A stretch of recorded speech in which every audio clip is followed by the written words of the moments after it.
Hello friends, I am Baltmatrix, and today we are taking a look at Transformers Studio Series 86, number 4, Hot Rod. Hot Rod comes with this backdrop of the inside of Unicron, specifically his belly, I'm guessing? And he also comes with a bunch of accessories, so let's take a look. The figure is packaged in robot mode, and to be honest, this is the most screen-accurate figure of Hot Rod, or version of Hot Rod, we've ever gotten. The proportion of the figure is perfect, and it really feels like it leapt off the movie screen and into my hands. I would have killed to have had a figure like this when I was 6 years old. Hot Rod's posability is pretty darn good. Can look down that much, can look up that much. Shoulder hinge that locks into place. There is a butterfly swivel just inside the gut for part of the transformation. Over 90-degree bend at the elbow. Fists do rotate, and finger articulation. Torso swivel. Legs can kick forward a little over 90 degrees and can kick back maybe 25-30 degrees. That is due to the skirt armor being, or just, hitting the plastic of the hip. Can kick out at 90 degrees. There are two different swivels. One is at the actual hip, and then one is at the thigh. Over 90-degree bend at the knee, and then just below the knee is another joint for the transformation. Feet can kick forward and back a little bit, and there is some side-to-side movement in the ankle. There is a plug on the butt for a figure stand. Rodimus does possess some siege ports. There are 2 on the back of each calf, and there is 1 on the bottom of each foot. Each forearm can be transformed for a different ability. On his right forearm, he gets a tiny little repair tool that's featured off in the movie, when he's fixing Cup. And then his left hand may be swapped out for a peg, which you can plug this saw blade into. Cool. Oh, I wish the saw blade could spin better. Destruction on the left, healing on the right. Very ancient philosophy of you, Hasbro.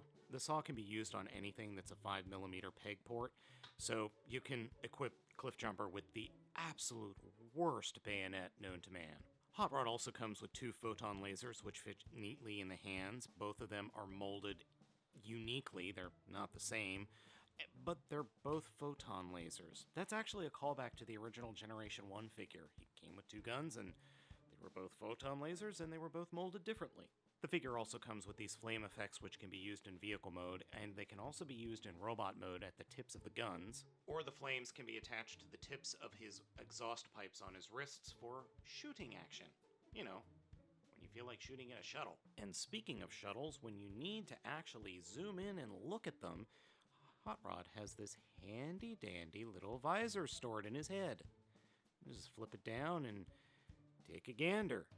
The last accessory we need to talk about is this large, sparkly bit that you can peg onto his head, and he gets the galaxy brain realization that he is a toy.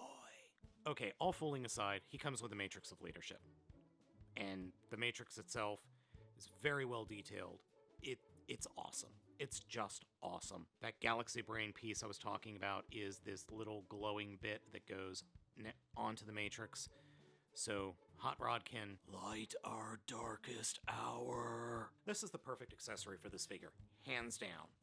I love it. The one Achilles heel of this figure is its size. Even though it is a Voyager class price point, it's a deluxe class figure. It's a deluxe class figure with a bunch of goodies. I'm okay with that in this case.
One quick thing about the transformation, and this is by far the hardest part of it, is just getting the little tail fin or spoiler connected to the back. Requires a bit more force, and just getting things lined up is by far, as I said, the hardest part. But once you got everything lined up, they do snap together quite easily. And here we have the vehicle mode, which is the best rendition of Hot Rod's vehicle mode we have ever gotten. It's spot on. It's got the curves on the sides, it's got the swooping roofline, the giant spoiler, and it even managed to get the coloring on the underside of the vehicle mode correct. I distinctly remember a couple frames of animation from when I was a kid where you could see the feet colored on the bottom of the vehicle mode. It's pretty much perfect. I can't think of anything to complain about. Size-wise, it scales perfectly to other deluxe class cars. As you can see, we've got Wheeljack and Sunstreaker. In fact, it's coming up a little bit smaller than these two, which is weird. In the vehicle mode, the flames can be attached to the rear of the vehicle. I kind of wish they were orange, but blue works. The peg hole for the figure stand is accessible in this mode. However, my stand is just not sized correctly, and it barely gets on there, but falls off pretty easily. I'm glad this is accessible because you can pull off some nice Dukes of Hazzard jumping. The weapons are totally mountable in this mode as a nod back to the original Generation 1 figure, with not only the original one, but also the Target Master figure, because you could mount all those guns on the engine block of the vehicle mode. One word of warning, I'm not sure which part this is, but I believe it's part of the exhausts kind of snapped off while transforming it. Shoot. It's not that big a deal, just wanted to let you know. Now, at the time of this review, there have been a couple of supposed leaks that says we're going to be getting a Commander class Rodimus figure, which I suspect is going to be either a Voyager class / Leader class figure with a trailer. The Commander class is the same as Jetfire and Skylynx of what we gotten in the last year or so. Now, this figure here is DX9's Rodimus, or DX9's Carry.